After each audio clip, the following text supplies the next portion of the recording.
Dr. Joan Borosenko is a respected scientist, licensed clinical psychologist, gifted therapist, and best-selling author. Trained in cell biology, she received her doctorate from Harvard Medical School. She is a pioneer in the field of mind-body health and well-being and has inspired millions of listeners and readers to achieve their life goals. Yeah, thanks. Thanks so much for coming. You should all get a chance to be applauded for like that. It does a lot for your immune system, let me tell you.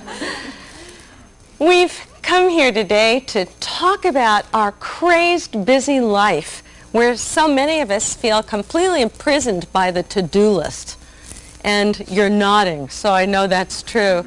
Sometimes you think what on earth the purpose of life is, to get everything done. And then as my good friend Loretta LaRoche says, your tombstone will say, got it all done, dead anyhow.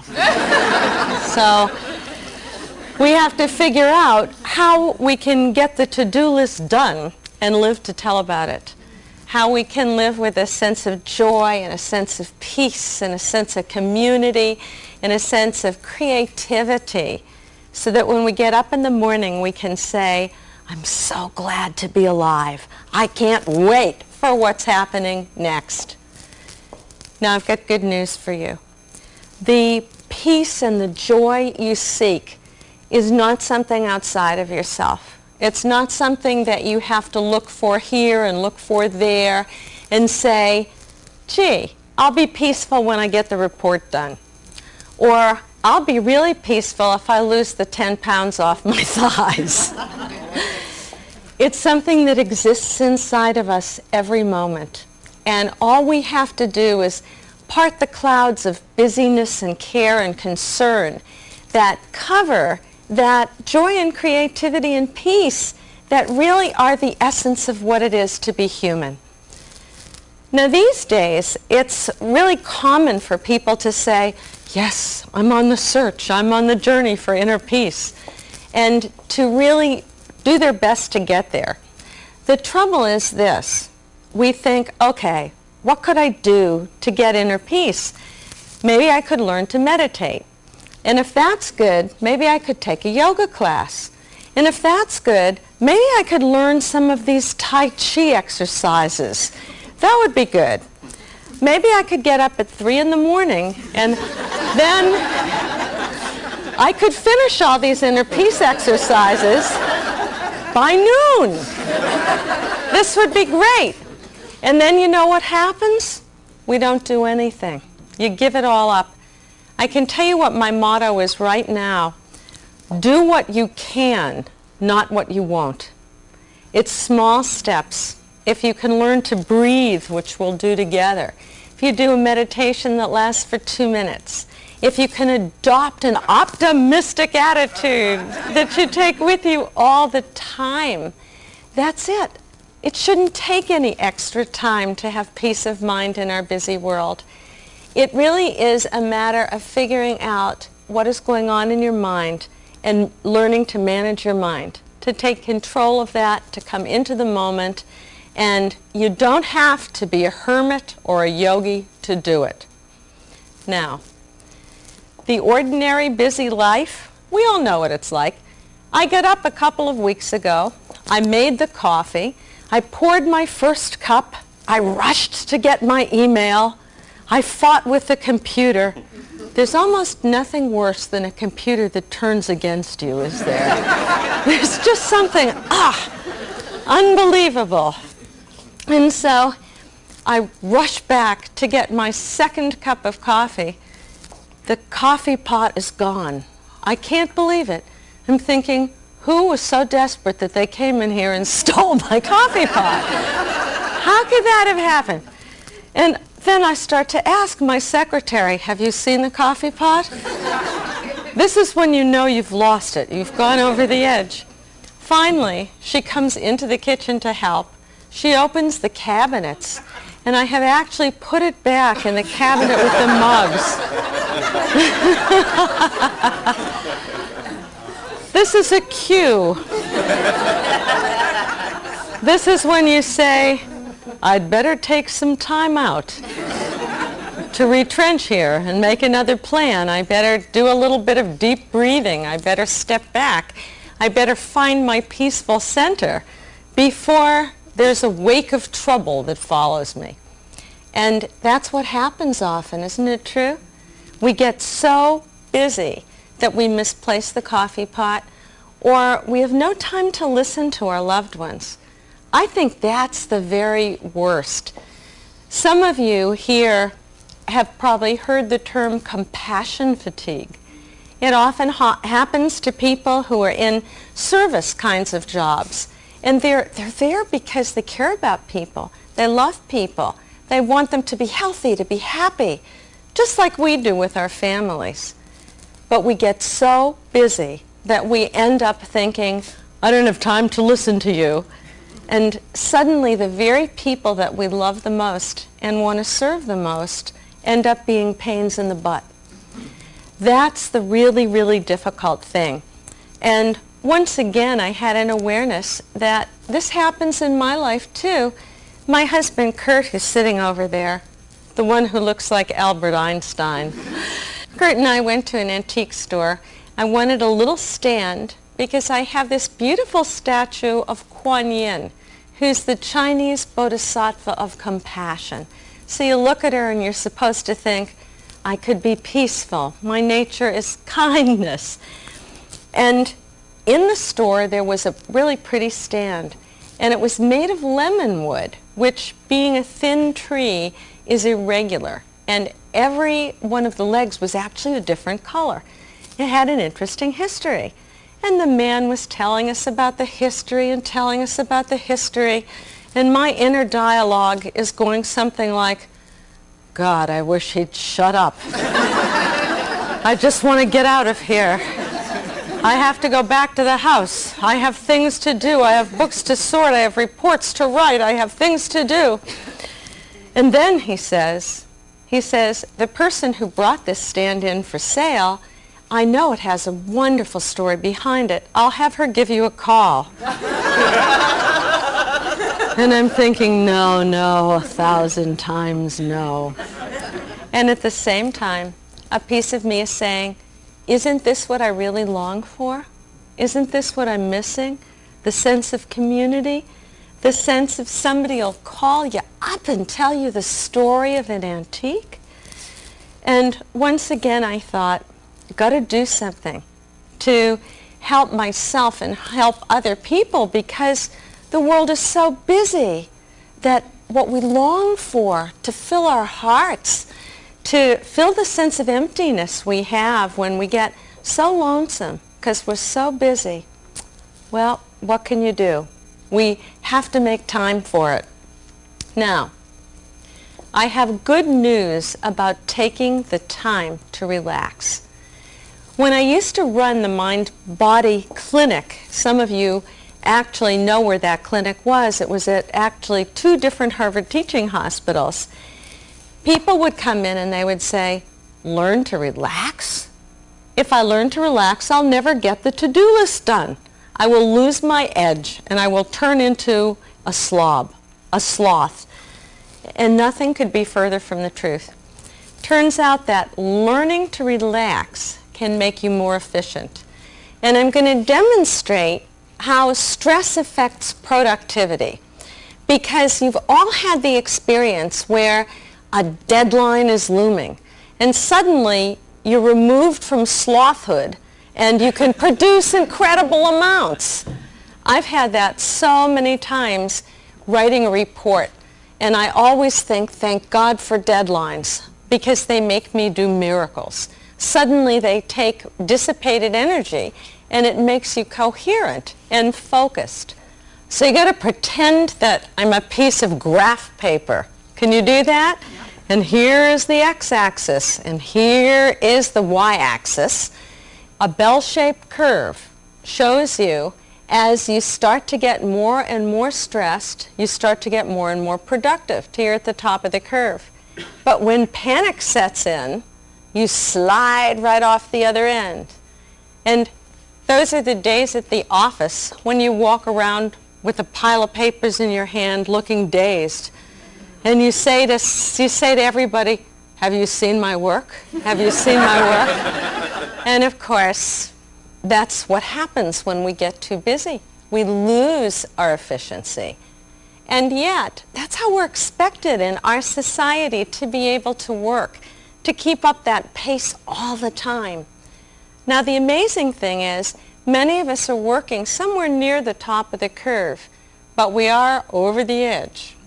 And when you're over the edge physiologically, what happens is you're getting burned out. You're using your adrenal glands, you're pumping yourself full of adrenaline, your eyes are red, your lips are cracked, your tongue is parched as you're racing to the finish line. And what's happening to you actually is that all of that adrenaline and also cortisone truly is burning out your body. It burns out your immune system, it stresses your heart, and then you find, gee, I've lost my health to this chronic state of busyness. The good news is that you can learn to shift back from that descending limb of this Yerkes-Dodson curve, as it's called, to the front part of the curve, where you're getting just as much done, but you're not burning out your body. In fact, you're energizing yourself.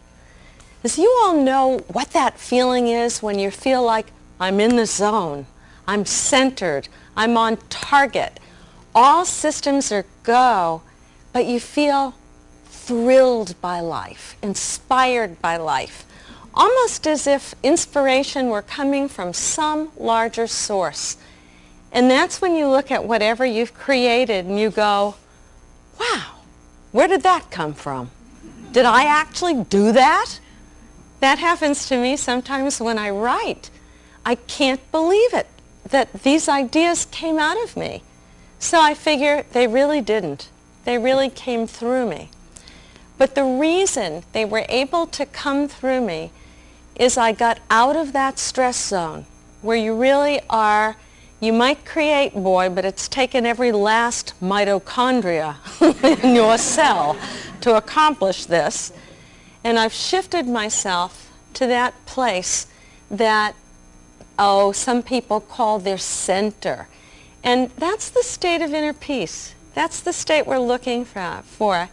That's the state, too, when we feel so joyful and so connected to life. And that's the state when the guy in the antique store says, let me tell you a story about this. And you go, wow, I'd love to hear your story. So that's what we're really, really aiming for. And that's why a little bit of relaxation can make you a lot more productive and help you last in the long run. Now, one of the keys to relaxation is breathing. When we're tense, what happens is that you tend to breathe from your chest. You lock up your diaphragm, which is the main muscle of breathing. And chest breathing actually elevates your heart rate and it makes you feel anxious. So how many times, I wonder, during the day do you yawn or sigh? In a stressed society, you can hear the sighing echoes up and down the corridors, sighing, sighing. That's the body's natural way of releasing stress. Because when you sigh, you stop breathing with your chest muscles and it resets your diaphragm so that after a big sigh, your next breath comes from the belly. If you've ever watched a baby sleep, it's like there's a little balloon in there. It expands and contracts. Breathe in, it expands. Breathe out, it contracts. That will actually reduce your heart rate, reduce your blood pressure, make you feel more relaxed, and elicit what my former colleague, Dr. Herbert Benson, the Harvard cardiologist, calls the relaxation response, the body's opposite of the stress response. So I want you to give this all a try now. Take a deep breath. Big sigh. As the next breath comes in, just allow your belly to puff out. And as you breathe out, Just feel it relax. And that's all you need to do. If you want, you can even add a little verbal reminder, like when you breathe in, peace. When you breathe out, relax. And then it's just a matter of becoming aware. And the great thing about breathing is it doesn't take any extra time. Right? You have to do it anyhow. Throughout the day, when you say, there I am, I'm off the edge of the curve, I've become homicidal, you say to yourself, I could take a breath. I could choose peace. And you go, and if you just take 4 or 5 breaths, do you know that's a key to peace of mind? It's been written about since thousands of years before the birth of Christ in something called the Yoga Sutras of Patanjali, that the breath is the key to the mind-body interaction and the key to inner peace. Now, when you breathe like that, the other thing it reminds you to do is be in the moment. Be here now. It was John Lennon who said, life is what's happening to us while we're making other plans. And the busier you get, the more you're living in past and future. Did I say everything I had to say in that phone conversation? Gosh, I wish I'd said it differently.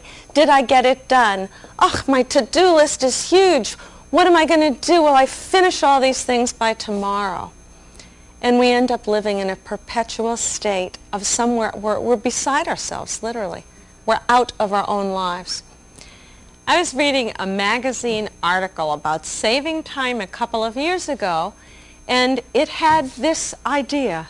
When you shower, wash your hair only once and not twice, and this will save time. Said, like, we are getting desperate. And that made me think. Rushing through the shower, I tried it, like the Indy 500. It was like going through a car wash. And emerging at the end like the scene in Psycho, as if Mad Norman had been waiting in there. And I thought, that's not the purpose of a shower. A shower is one of the most beautiful, sensual, relaxing parts of the day. But the idea is that we've been taught to multitask. You're supposed to read a magazine while you eat, or watch the news while you eat. While you shower, you can plan your day and answer your emails in your head. I can remember there are times in the shower when the only way I could remember did I or did I not shave my legs was by reaching down and seeing. Because I was somewhere else. I was everywhere but in the moment.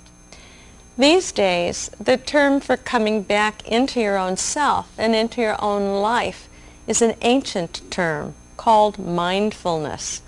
And to be mindful means to be present in the moment. One little thing you can do to be mindful in the shower is to say, this is all I will do.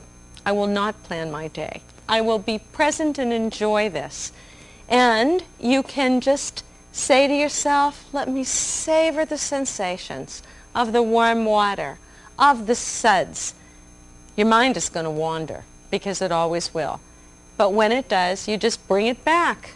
Be here now. Here I am in the shower.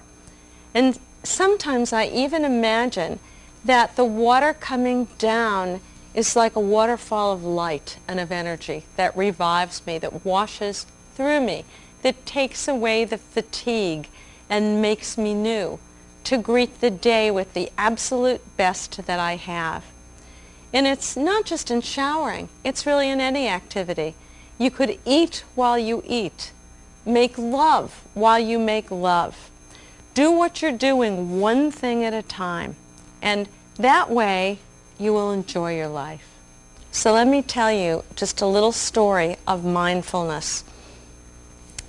There was a friend of mine who died of AIDS several years ago. And what a great, wonderful, beautiful human being he was. And I was visiting him. He had a giant Christmas cactus that was in bloom. And it was covered with flowers which they bloom very briefly. they're gone in about 24 hours. Some of you are nodding because, you know, they get kind of goopy and then they turn to rice paper almost and they flutter down.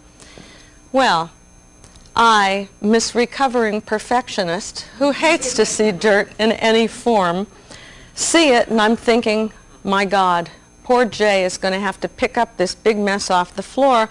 I'll just pick off all the dying blooms. I'll save him the trouble. And there I am. And he comes over and he says, Joni, I really appreciate what you're trying to do for me. But the truth is, everything has its life cycle. Everything has a birth and a death. And the flowers to me are no less beautiful in their dying than they are in their blooming. And so please just let them be. I don't mind cleaning up the mess. And I thought, how typical that is, that we don't take time to enjoy the full cycle of life. We're not mindful because our idea is on clean up the mess, go to the next thing. So Jay taught me patience. And I have to say, he's the person I pray for more than anybody because I have 2 Christmas cactuses. And they bloom a couple times a year. And every time I rush over, I think, no, I won't do this. And I send up a little prayer for my friend who was so beautiful and such a great teacher of patience. If you want to be mindful and in the present moment, I have one more small step you can take that has such a big payoff, and that is gratitude. There is a wonderful Cistercian monk whose name is Brother David Steindl-Rast. What a book he wrote. It's called Gratefulness, the Heart of Prayer. And somebody asked him in an interview, how is it that you're so mindful? You are so present. You are just a space of possibility that greets the world with love.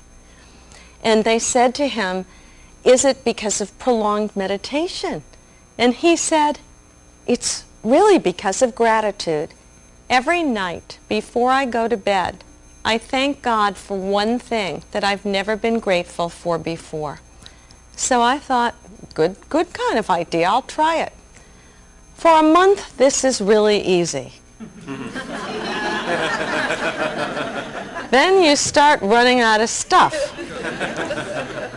And if you know you have to do this, then all day long you're thinking about things. Gee, I've never been grateful for that shadow on the building before. I've never been grateful for walking down the mall and seeing the incredible smile on the face of that particular child before. And if you practice gratitude, it will keep you mindful. It will reduce your stress. It will bring you into the heart, prevent you from burning out, so that you can show up with all the love and kindness you are to all of the people who love you.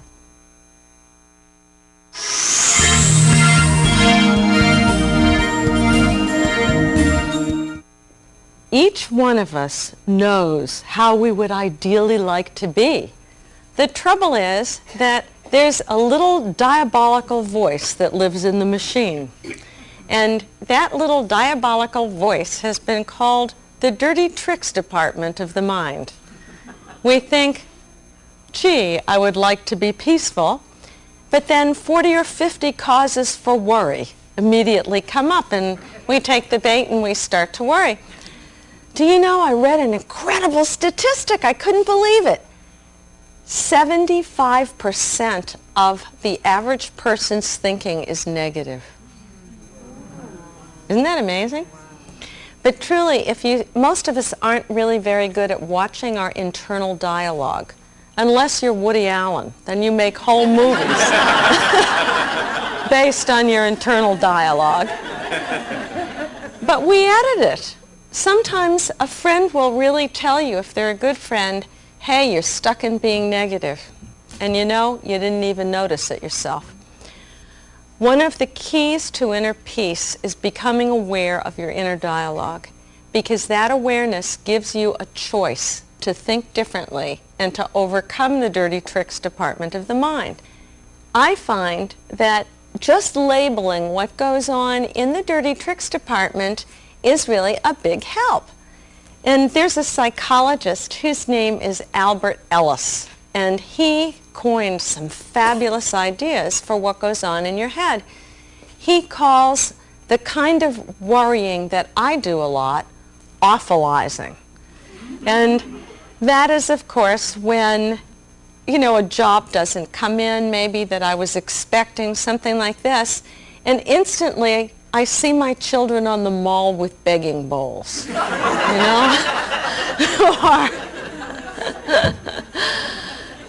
or I get a headache, and soon I've worked it into a brain tumor.